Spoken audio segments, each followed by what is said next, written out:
Hi, Genevieve Jacobs from Region Media with this week's news update, which once again comes to you from lockdown Canberra, because of course the lockdown has been extended for several more weeks and this one's been hard, it's been tough and it's really hit people. There's need out there in the community. So our news update this week comes with Peter Gordon, who's the CEO of Hands Across Canberra. We're really proud community partners of Hands Across Canberra here at the Riot Act, and we want to know where people are hurting and what you can do to help. Peter, great to have you with us.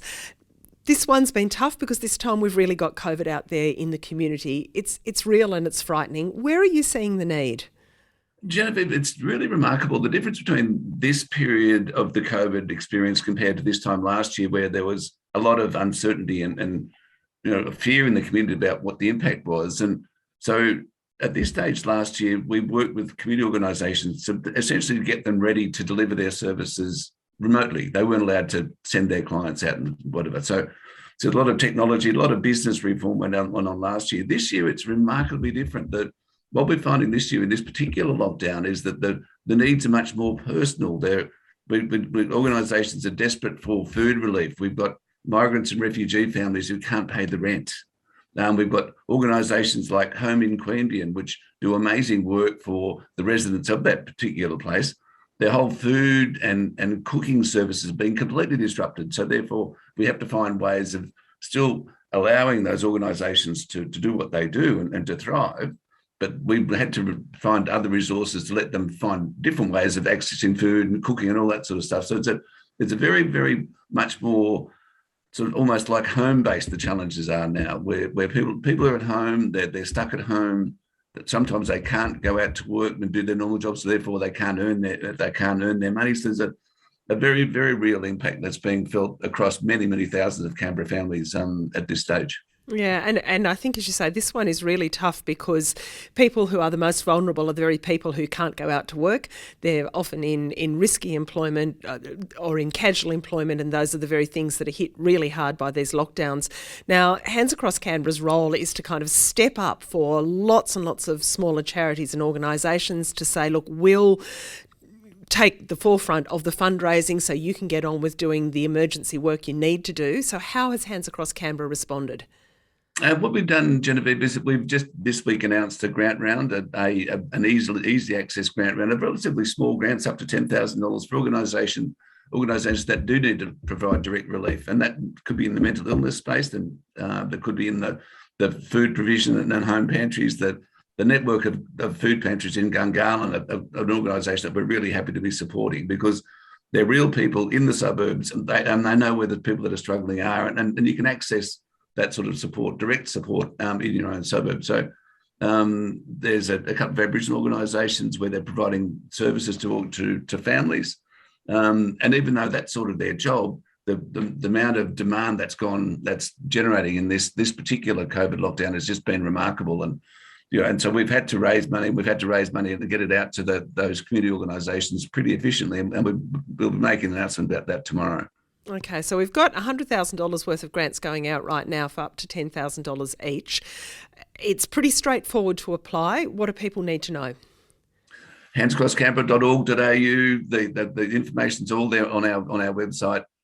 The money's easy to get, and we want to get it moving as quickly as we possibly can.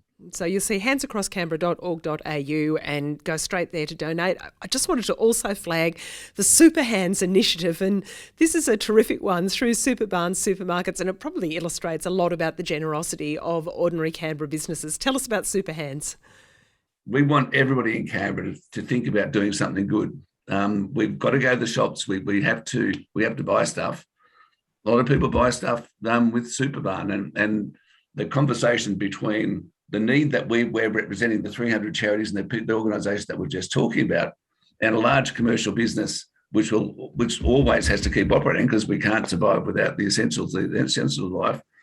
Superbarn, great Canberra business, Hands Across Canberra, 300 charities. All of a sudden, you've got a deal. You can sort of understand how individual Canberrans, when they do their shopping or think about shopping, make a little bit of extra contribution through the Super Hands system, and all of a sudden, Canberra families are being directly connected to people who need it. So it's a great initiative, and we're really thrilled that we've got a relationship with the Superbarn organisation. Yeah, and look out for that. If you're a Superbarn shopper, that's one of the great ways that you can help our community. You can go straight to Hands Across Canberra and donate immediately. Community spirit is what will get us through this. We've just got to all keep working at this together, and the end of lockdown hopefully in sight within the next few weeks. Also making news on the site, we have, of course, all the COVID news as it rolls on. We're covering the COVID press conferences and briefings every day, providing you with exposure sites and the updated stories about the latest developments from both the Chief Minister and the Chief Health Officer and Health Minister, but lots of other news as well. We've got an update on the story of Cedric Niamsi, who we believe to be patient zero in this current outbreak. That's still not sure. It's not it's still under investigation, and nothing has actually been determined. But Cedric talks about how dreadful it was to be the subject of a lot of social media innuendo and gossip. He's okay now. He's recovered from COVID, still feeling pretty fragile and pretty tired. We've also got the wonderful story of Gary Malhotra out there in the suburbs now, cooking thousands and thousands of meals. We've gone back to Gary and said, how are you going? He needs help. He needs a bit of a hand as well. It turns out that Canberra is one of the best cities in the entire world to have a good night's sleep. Now, we found this a bit amusing at the Riot Act because the stories that always go off, so to speak, for us are big bangs in Belconnen. Apparently, big bangs notwithstanding, you're still more likely to get a terrifically restful night of snoozing in the ACT than anywhere else. And we've also dived into the billboards debate. There's a petition out to ban all forms of outdoor advertising in Canberra, including the bus shelters and also the wrapping on the buses. There are some people who think that's just going way, way too far. So wade in and have your say as well. We've got an email newsletter that drops into your inbox every Thursday afternoon, and also a daily digest. Sign up for those. Get involved in the great big Canberra conversation. And please give. Hands Across Canberra is one of the easiest possible ways you can do some good and know that the funds are going to all the local charities that are doing great work. Peter, fantastic to have you with us. Thank you so much for joining us again. We always enjoy the partnership we share with you, and more power to your arm. We can't do our work without you, so we're really delighted that you help us sort of spread the word. So that's great. We really appreciate it. Thank you. Yeah, it's a great pleasure. I'm Genevieve Jacobs. This is Region Media.